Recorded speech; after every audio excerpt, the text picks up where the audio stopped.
이렇게 말씀하시는 분들이 있을 수 있어요. 아니, 가몽 같은 품종은 엄청나게 인기가 있지 않느냐, 이렇게 말씀하실 수 있거든요.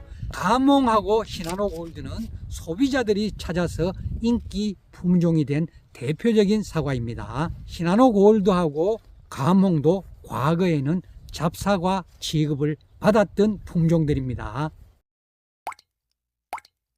시나노 골드는 골든 델리셔스의 전출을 교배해서 일본 나가노 과수 시험장에서 1999년 선발한 품종입니다. 그러니까 시나노 골드가 선발된 지는 벌써 25년 정도 경과되었지요.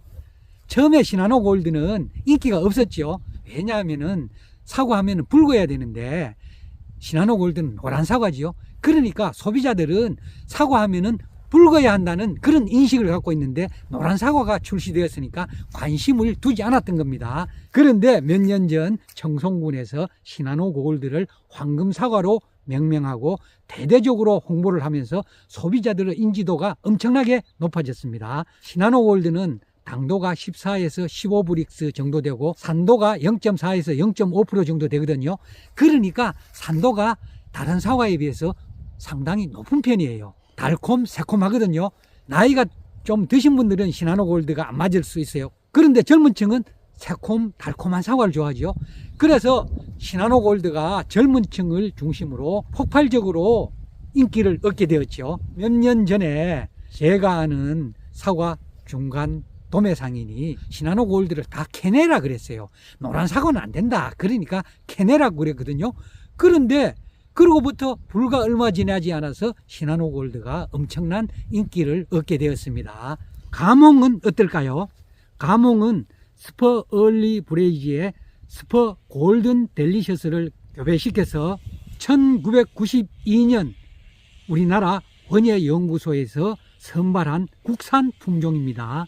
가몽은 산도가 0.4%니까 좀 높은 편입니다. 그리고 당도는 15에서 16브릭스, 그런데 18브릭스 정도도 나옵니다. 사과 중에서는 제일 달콤한 사과입니다. 가몽은 350g에서 400g 정도 나가는 대화종입니다. 당도 높고 대화종이라고 하니 처음에 가몽을 문경지방에서 많이 제식했습니다. 그런데 가몽을 씹어보니까 고두병이 엄청나게 많이 발생했습니다. 그래서 그때 가몽을 심었던 분들이 가몽을 다 캐냈어요. 가몽 사과 맛이 좋고 이러다 보니까 문경지방에서 계속 연구를 했죠. 어떻게 하면은 고두병을 줄일 수 있느냐, 이런 연구를 계속 했거든요.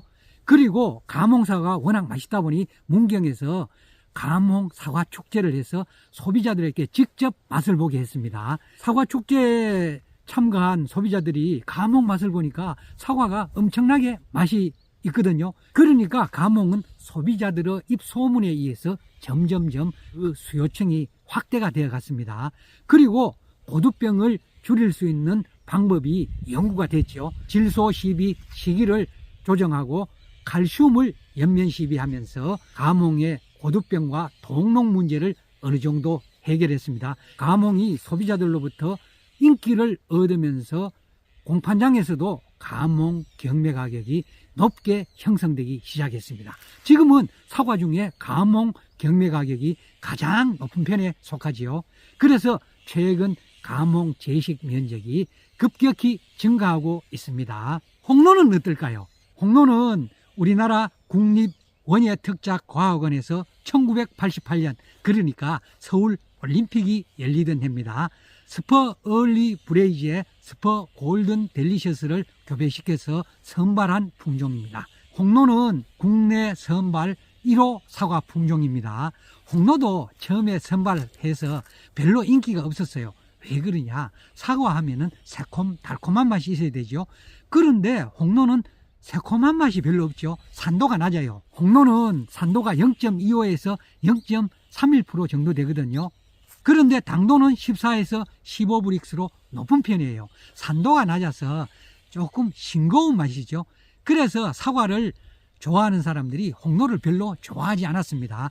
그래서 처음에 홍로를 선발했지만 인기가 없었어요. 거의 퇴출되다시피 했거든요. 그런데 홍로는 출하 시기가 8월 말에서 9월 상순이거든요.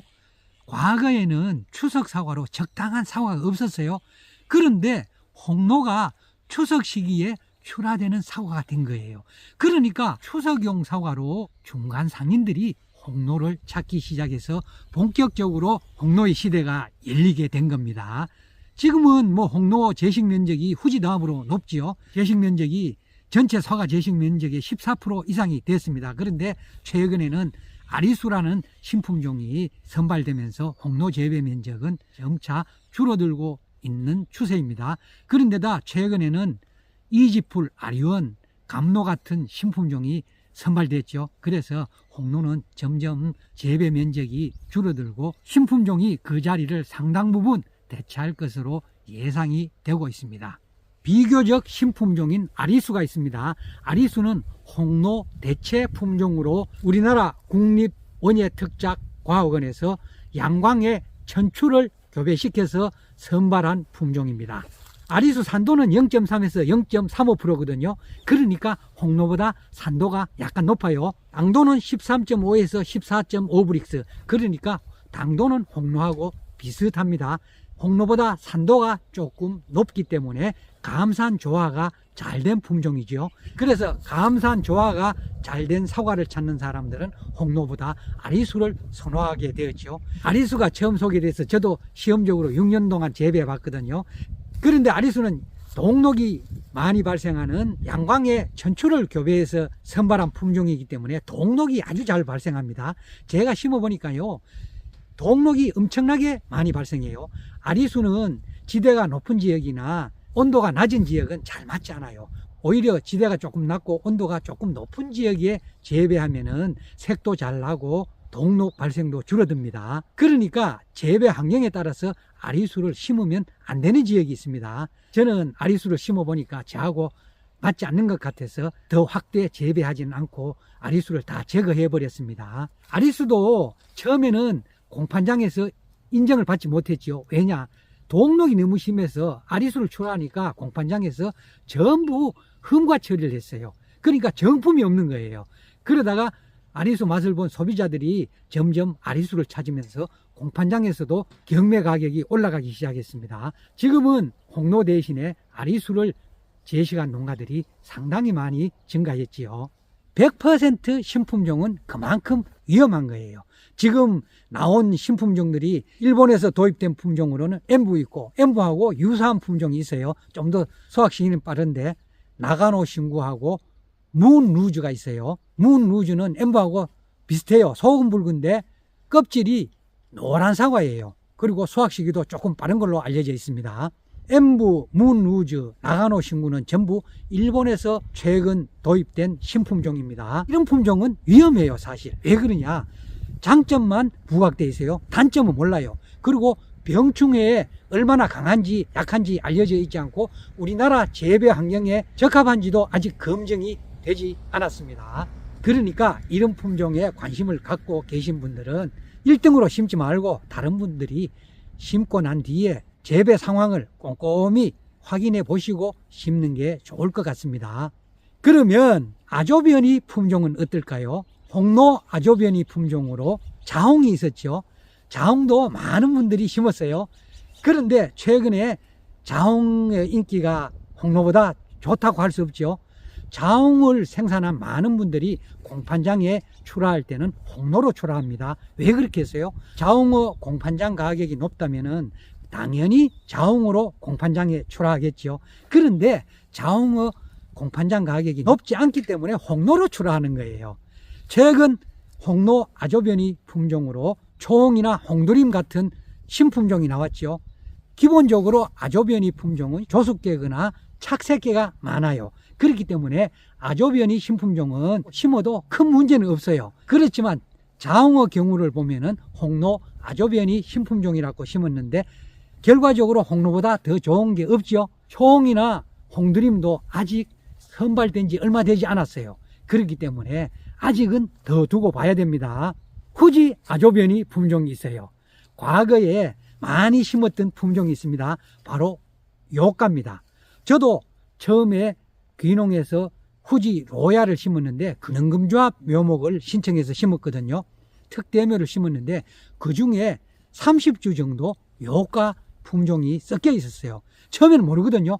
3년쯤 돼서 과일을 달아보니까 요가인 거예요. 요가는 후지 아조변이 품종인데 조숙대예요. 후지보다 조금 착색이 빠르거든요. 그리고 대과종이에요. 과일이 후지보다 훨씬 큽니다. 그래서 처음에 저는 되게 좋아했어요. 왜? 과일이 크고 착색도 잘 되거든요. 그런데 나중에 맛을 보니까 맛이 싱거워요. 알고 보니까 그게 요가였습니다. 그래서 제가 항의를 했어요. 왜 이게 섞여 있냐고. 요가는 공판장에서 인기가 없어요. 가격도 다른 품종에 비해서 많이 낮거든요. 그래서 저는 요가 품종은 다 배냈어요. 그러니까 3년을 키워가지고 배냈으니까 얼마나 손해를 본 겁니까? 3년을 키워서 제가 사과를 달아보고 알은 거거든요. 그러니까 3년 동안 헛수고를 한 거죠. 제 손해는 아무도 보상해 주지 않습니다. 능금농협에서 묘목으로 그냥 보상을 받았어요. 그러니까 3년 동안 헛수고를 한 거고 그만큼 저는 손해를 본 겁니다. 지금 엠부를 심었다가 3, 4년 차에 캐내신 분들도 묘목값 피해를 엄청나게 입었죠. 그런데다가 3, 4년 동안 키운 게 헛수고로 돌아갔으니까 그동안 손해가 엄청난 겁니다. 그렇기 때문에 신품종을 선택할 때는 아주 조심을 해야 됩니다. 최근에 K1하고 하나후지 이런 품종이 또 선발되었죠. K1이 작년부터 공판장에 출하되었거든요. 처음에 K1 가격이 상당히 높았어요. 아조변이 신품종은 처음에는 공판장 가격이 높은 경우가 대부분이에요. 왜냐하면 조숙되기 때문에 조기에 출하되거든요. 그런데다 색깔도 좋습니다. 그러니까 처음 선발되고는 아조변이 품종은 가격이 높은 게 정상적인 거예요. 그런데 원래 K1 공판장 가격을 보니까 미얀마보다 그렇게 높지 않아요. 어떤 경우에 오히려 낮더라고요. 그러니까 아조변이 신품종도 몇 년 두고 봐야 됩니다. K1하고 하나후지도 앞으로 몇 년 동안은 두고 봐야 돼요. 어떤 분들은 K1을 심고 후회하는 분들도 있더라고요. K1이 착색이 약간 진하게 나는 경향이 있다고 해요. 그러니까 앞으로 좀 더 시간을 두고 지켜보는 게 좋을 것 같습니다. 저보고 현재 후지 품종 중에서 선택하라고 하면은 저는 미얀마, 미시마, 미야비 이런 품종보다는 후브락스를 선택할 겁니다. 후브락스는 후지, 미얀마, 미시마 이런 품종보다 약간 착색이 빠른 편이지요. 그리고 착색이 잘 돼요. 원래 이상고온으로 후지, 미얀마, 미시마 이런 품종들은 착색이 잘 안 됐습니다. 그리고 착색이 늦었고 품질 상태도 많이 안 좋았지요. 그런데 후브락스는 착색이 좀 빠르다 보니까 평년에 비해서 착색이 좀 늦었지만 착색 상태는 좋았지요. 그래서 후브락스를 재배한 분들은 원래 공판장에 출하해서 상당히 높은 가격을 수취하였습니다. 앞으로 우리나라는 점점점 여름 날씨가 기온이 높아지죠. 그러니까 사과 재배하기에는 점점 환경이 나빠지는 거예요. 앞으로는 이상고온과 날씨 변화에 대응할 수 있는 품종을 심어야 되죠. 그러니까 앞으로는 시나노 골드 같은 착색에 신경 쓰지 않아도 되는 품종이 더 좋을 수도 있습니다. 그런데 우리나라 소비자들 대부분은 아직도 후지를 선호하고 있죠. 그러니까 후지 품종을 전혀 안 심을 수는 없는 거죠. 후지 품종 중에서도 앞으로의 기후에 대비할 수 있는 품종을 심어야 되는데 저는 그래도 앞으로 후브락스 정도는 상당 기간 괜찮지 않을까 그렇게 보고 있습니다. 청송지역도 과거에 비해서 후지 품종 재배하기가 점점 어려워지고 있습니다. 지금 우리나라도 여름 날씨가 무더워지기 때문에 사과 재배 적지가 북상하고 있죠. 과거 대구에서 의성, 안동, 청송으로 올랐다가 지금 점점 강원도 지역으로 북상하고 있고 2070년도 되면은 남한에서는 사과 재배가 불가능해집니다. 그러니까 앞으로 우리 사과를 재배하는 농민들도 기후변화에 대응할 수 있는 사과 품종을 선택해야 될 것으로 생각이 됩니다. 오늘은 사과 신품종을 함부로 제식하면 안 되는 이유와 앞으로 어떤 품종을 선택해야 되는지에 대해서 알아봤습니다. 감사합니다.